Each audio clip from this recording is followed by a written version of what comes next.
nó chơi nào là chỉ bỏ cứ sẽ chỉ bỏ chơi rồi xí lo cứ sao để giờ bỏ chơi xí nó cái gì vậy ơi yo nó chơi giờ ăn lăng kia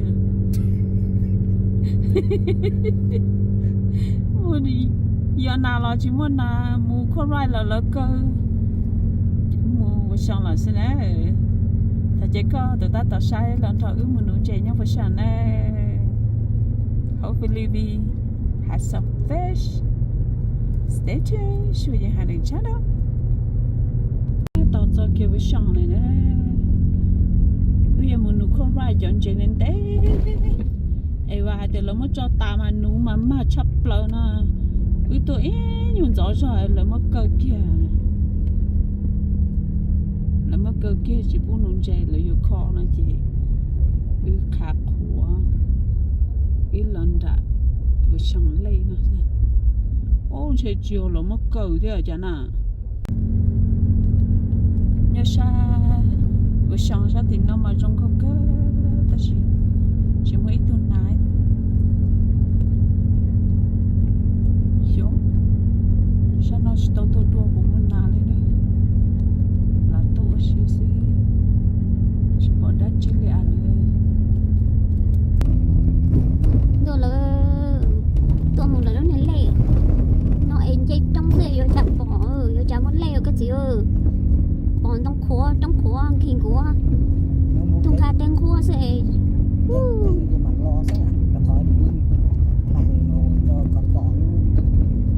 luôn lấy chia là điểm bảo thầu nữa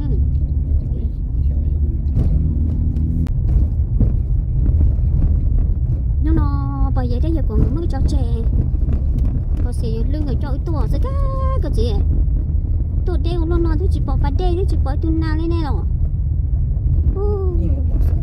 xong nó chỉ sẽ thay bông bánh thâu liệu tôi lỡ nó tao tự đuôi rồi lỡ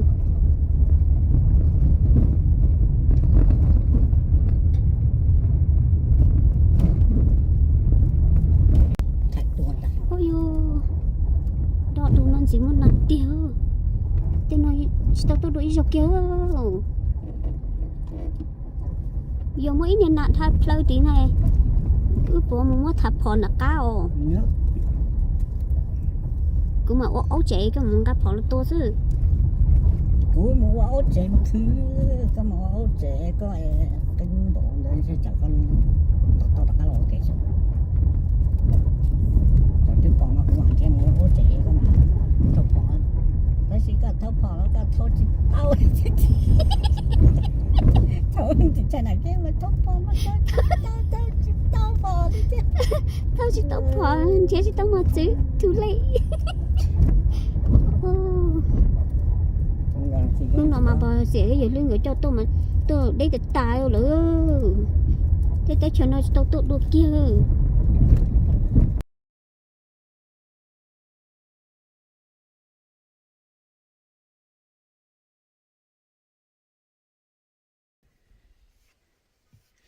This is in Blue Canyon.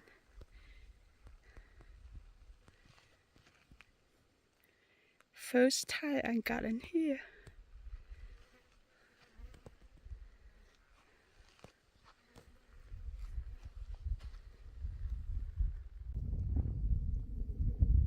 Wow, what a beautiful Blue Canyon.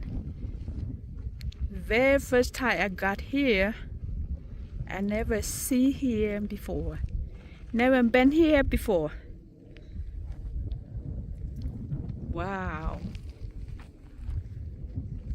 Beautiful.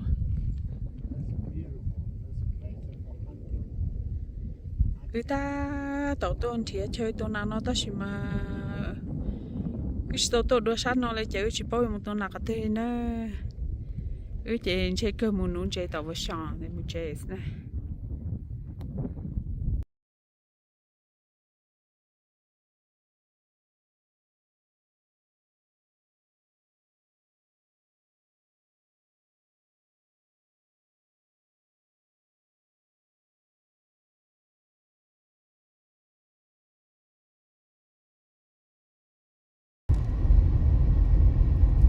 tôi chưa chả luôn khẽ nhẹ ôi sao không tôi chẳng tôi bớt tìm được khẽ nhẹ này tôi chỉ bỏ ít từ nào là giờ từ nông bà thi lì đó tôi chả luôn lì là chỉ tôi lì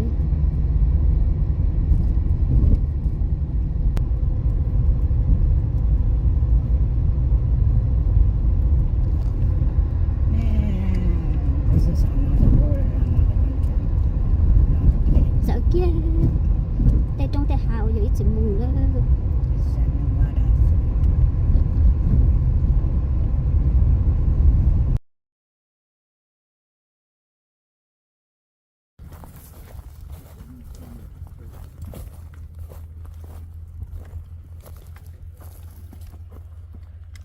tôi sẽ thâu lì có giò cầu giò đây với mùn đưa nãy nấu tròn tôi cổ ấm mong này ít đi chỉ bỏ ít từ nhiều plin nà đây với ít xe là nông chè chứ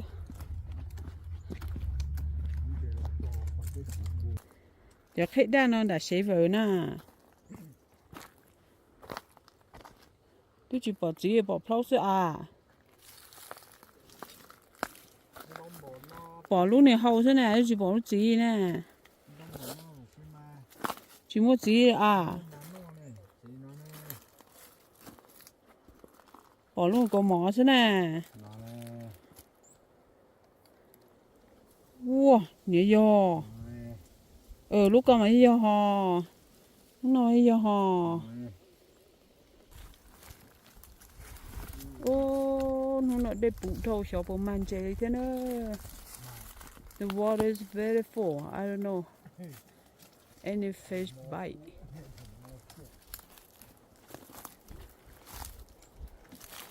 Tôi nào chỉ muốn là nung chơi là chỉ man chơi vậy.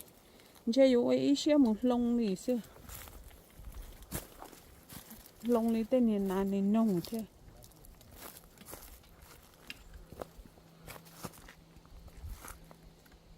nung kia họ đến từ con ta mà cái gì here Wishon the water is full they close quite right so we fishing Wishon chọn đông lung lại nó mà trong câu cơ đi nó đặt thú trong câu tiệt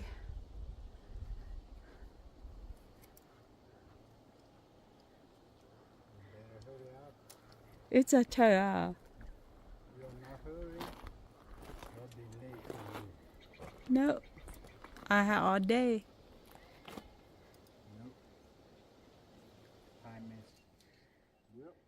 Yeah, first fish. It was Sean. Fish on. Good job. Yeah, first one. Ồ, mà cứ theo có gì có những cô bỏ cái tối tôi đâu chạy mà nào rồi, yeah, good job.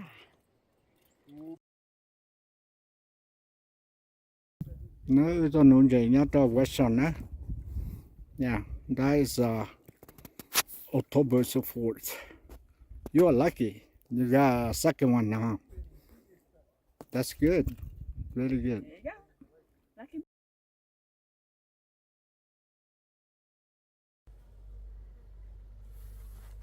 Man dây lên đó.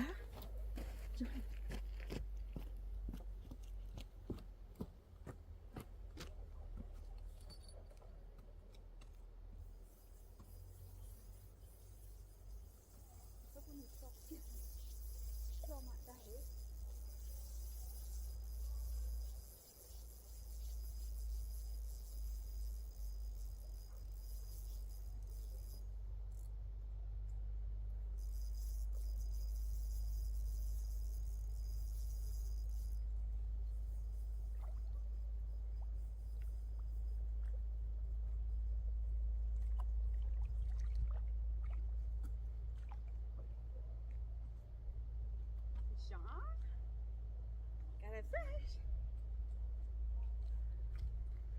Tông chè nữa rồi à?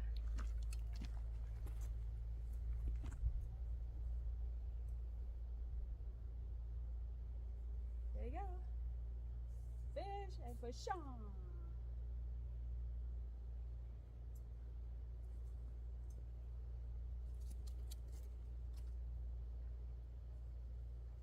Lo là mẹ à? Ô, tụi nó lo chiều tụi ta. Wishon. Bỏ đấy đi mà nhớ chỉ tỏ. Cũng mất bắt chân đây, có nhiều khoa mùi yếu mà nó mò sẽ tới tỏ lời nữa nè. Ô, hai hình tháo, chiều. Right here.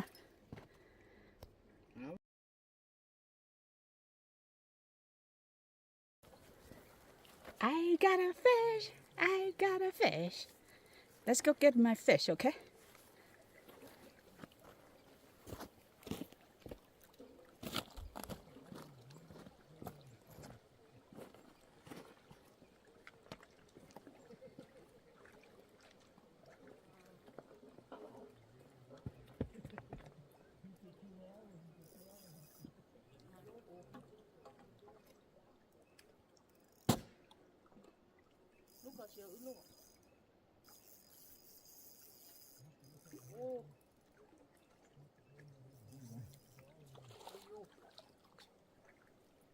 Tôi sáng chế có đại hồ nó mình tung mình cháy rồi.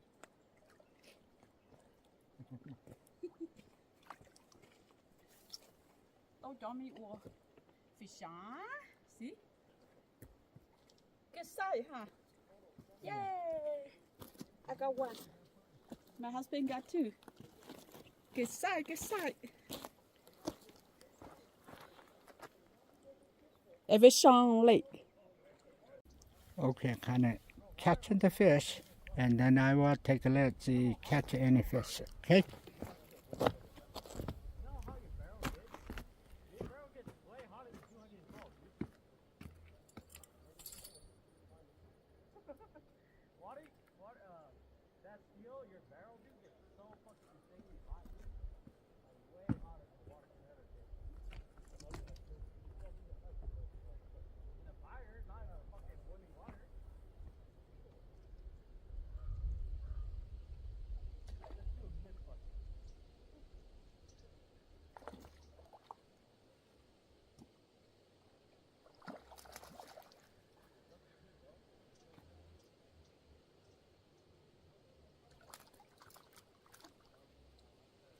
Okay, capture my second one.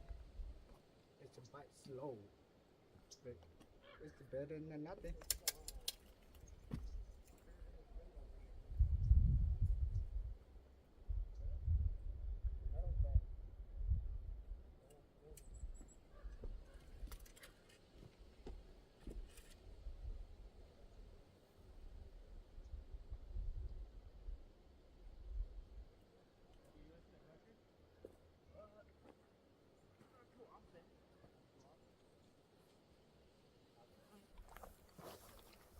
Của tôi phải em nướng chạy sáp quá tí lại nè.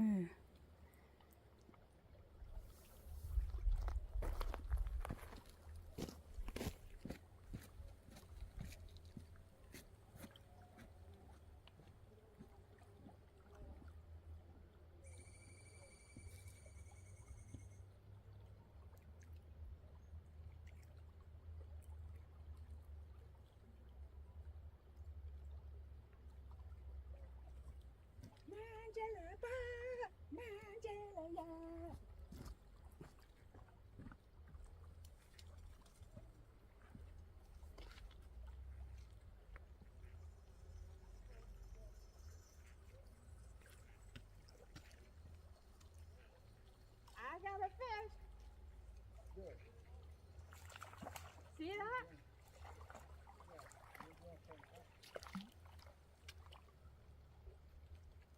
Wishon.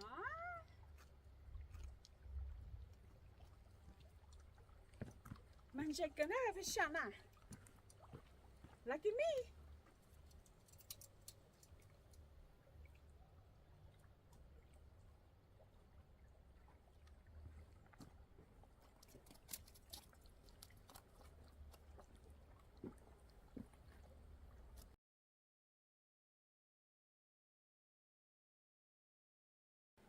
Sáng sẽ nó chơi nên mà kia tối thú lộn thứ có chịu ô trong Wishon.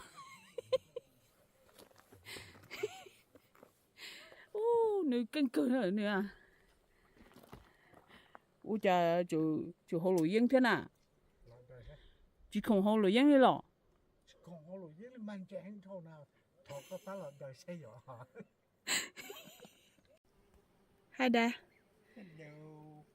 ý bên này là nó giờ sao trong mông nè we have day hunting and have day fishing we got 8 in here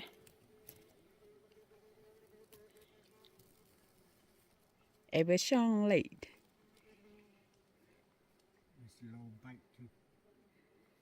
cho nó sẵn sàng nè bên mà xin chị đua nè sẽ để nhớ cho á